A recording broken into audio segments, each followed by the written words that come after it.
দৌলতপুরে ৫ লাখ মানুষের জন্য নেই কোনো ফায়ার সার্ভিস স্টেশন। বিস্তারিত দৌলতপুর প্রতিনিধি আমিনুল ইসলামের ডেস্ক রিপোর্টে। বহু আগেই দৌলতপুরে ফায়ার স্টেশন হওয়া উচিত ছিল, যেহেতু কুষ্টিয়া জেলার সবচেয়ে বড় উপজেলা, কিন্তু পূর্ববর্তী সরকাররা এই ফায়ার স্টেশন করে নাই। এখন জমি রেজিস্ট্রি হয়েছে,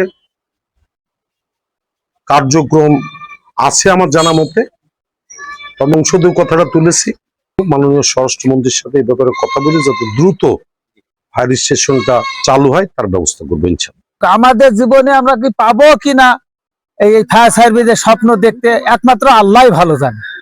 হ্যাঁ, দেখা যাক, নতুন সরকার আসছে, এই সরকারের উদ্যোগে যদি ফায়ার সার্ভিসরা দেখতে চায়, আল্লাহর কাছে অনেক লাখ লাখ শুকরিয়া আদায়। সরকারের কাছে দাবি জানাচ্ছি, একজন সাধারণ নাগরিক হিসেবে আমাদের দৌলতপুর থানা অগ্নি নির্বাপক ব্যাপারে কোনো পদক্ষেপ নাই। আমরা পার্শ্ববর্তী থানা কাজের কোনো অগ্রগতি নাই। আগুন ধরে তখন সেই আগুনটাই ওই ভেড়ামারার থেকে আস্তে আস্তে আমাদের এদিকে সব পুড়ে শেষ হয়ে যায়।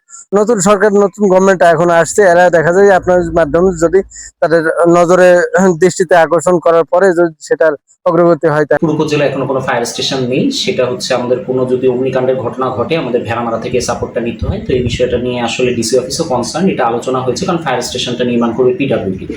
সেই ক্ষেত্রে জমি সংক্রান্ত একটা সমস্যা রয়েছে, সেটা হচ্ছে একজন একটা জমি দান করেছেন ফায়ার স্টেশনের জন্য, কিন্তু সেই জমিটাতে পুকুর থাকার কারণে অন্যান্য সকল উপজেলায় যেই বাজেটে হচ্ছে ফায়ার স্টেশনটা করা যাচ্ছে, এখানে পুকুর থাকার কারণে সেই ঠিক একই বাজেটে আসলে ফায়ার স্টেশনটা করা যাচ্ছে না। তো সেই সংক্রান্ত কিছু একটু জটিলতা রয়েছে পিডব্লিউডি।